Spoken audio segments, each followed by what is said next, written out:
বড় বড় কীর্তনীয়দের দেখছি মুখে খৈনি নিয়ে তারা গান করছে, বিড়ি সিগারেট, কেউ কেউ তো মদও খায়। এমন বহু কীর্তনিয়াকে দেখি যারা মাছ মাংসের দোকানে লাইন দিয়ে দাঁড়িয়ে আছে। তারাই আবার মঞ্চে দাঁড়িয়ে ভগবান শ্রীকৃষ্ণের নাম করছে, গৌরাঙ্গের নাম করছে, মহাপ্রভুর বাণী প্রচার করছে, গীতা প্রচার করছে। তারাই বলছে জীবন কিভাবে চালানো দরকার। 50,000, 60,000, 1 লাখ টাকা করে নিচ্ছে, জ্ঞান দিয়ে চলে যাচ্ছে। এদের বেশিরভাগেরই নিজেদের চরিত্রের ঠিক নেই। এদের বেশিরভাগেরই যে মানুষকে জ্ঞান দেবে তার জন্য নিজেরা যে আগে পিওর শিওর হবে তার কোনো চেষ্টাও নেই, তার কোনো ইচ্ছাও নেই। যখন মঞ্চে দাঁড়িয়ে আছে তখনও পর্যন্ত তাদের পেটের মধ্যে মাছ মাংস রয়েছে, কারোর কারোর নেশার জিনিস রয়েছে। তারপরে এদের একটা অভদ্রতা, অনেককেই দেখি খালি গায়ে তারা হরিনাম সংকীর্তন প্রচার করছে। কেন? আপনি এত টাকা নিচ্ছেন, একটা পোশাক জোটে না? আজকের দিনে যদি আপনি মঞ্চে দাঁড়িয়ে নারীর পোশাক নিয়ে, কেউ যদি উগ্র পোশাক পরে, সেই নিয়ে আপনি প্রচার করছেন, এই অন্যায় হচ্ছে, ওই হচ্ছে, সেই হচ্ছে, আর আপনি খালি গায়ে কি করে প্রচার করছেন? মানে কি আপনার মুখশ্রীটা খুব একটা সুন্দর নয়? খালি গায়ে থাকলে আপনার দেহটা, আপনার মুখশ্রীর রিকভারি হয়ে যাবে। আপনার খোলা শরীর দেখলে অন্যান্য মানুষের মনেও তো বিকৃতি আসতে পারে। তাহলে আপনি পোশাক খুলে কি করে এই হরিনাম সংকীর্তন প্রচার করছেন? তারপরে আমি বহু কীর্তনিয়াকে দেখি, এদের প্রায়ই মানুষকে শুনেছি 2-3টে বিয়ে বা পরকীয়া করছে বা আরো অন্য সম্পর্কে যুক্ত রয়েছে। আপনারা কাকে জ্ঞান দিচ্ছেন? কি প্রচার করতে চাইছেন? শুধুমাত্র টাকা পাওয়ার যদি ইচ্ছা থাকে, শুধুমাত্র যদি গান শোনানোর ইচ্ছা থাকে, শুধুমাত্র যদি শিল্পকে প্রচার করবার ইচ্ছা থাকে, অন্য ফিল্ডকে পছন্দ করুন। এটা আপনাদের জন্য সঠিক জায়গা নেই। প্রথমে আপনারা সেই নিয়ম নীতিকে আপনাদের নিজেদের জীবনে নিয়ে আসুন। ভগবান গীতায় যে কথাগুলো বলে গেছেন, তিনি আপনাদেরকে দিয়ে যদি প্রচার মাধ্যম বানায়, আর আপনি যদি সেই নিয়ম না মেনে আপনি যদি তার প্রচার মাধ্যম হন, মানুষকে জ্ঞান দেন, তাহলে হিন্দু ধর্মেতে এই দশাই হবে।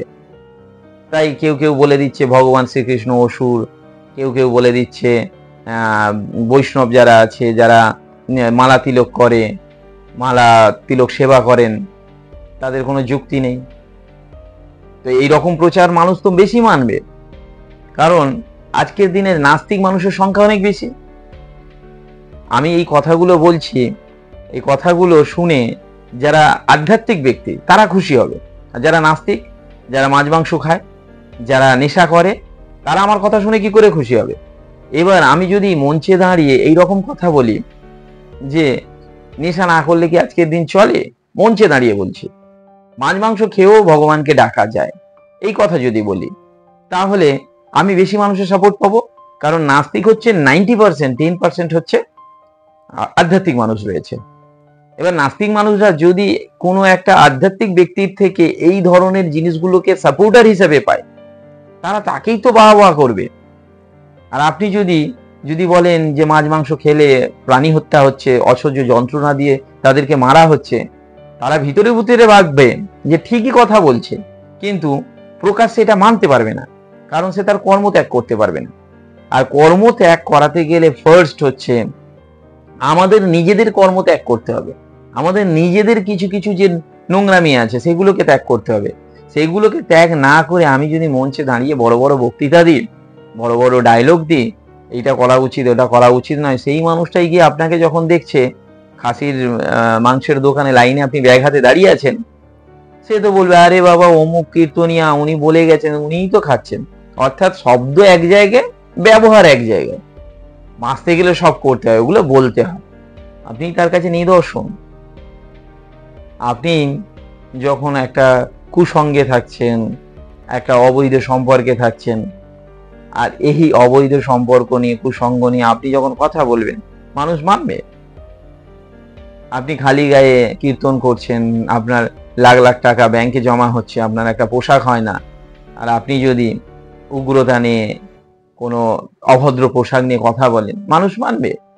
অর্থাৎ আপনি যদি সেই পথের পথিক না হন, সেই পথের পথিক হওয়ার জন্য কাউকে আহ্বান করতে পারেন না। তো অনেক দুঃখে এই কথাগুলো বলছি, কারণ মাছ মাংস খাওয়া নিয়ে আমার এই কথাগুলো দেখেছি সেই ভিডিওতে খুব একটা মানুষ সাপোর্ট করে না। তবু আমি আমার এই প্রয়াস চালিয়ে যাব। এই জিনিসগুলো সাধারণ মানুষ করলে তবু মেনে নেওয়া যায়, কিন্তু যারা ধর্মের প্রচারক প্রসারক তারা করলে মেনে নেওয়া যায় না। তো আশা করি আপনারা আমার কথা বুঝতে পেরেছেন। যদি ভিডিওটি সঠিক মনে হয় তাহলে আমার জন্য কিচ্ছু করতে হবে না, এই ভিডিওটিকে আপনার লাইফে কাজে লাগান। ধন্যবাদ।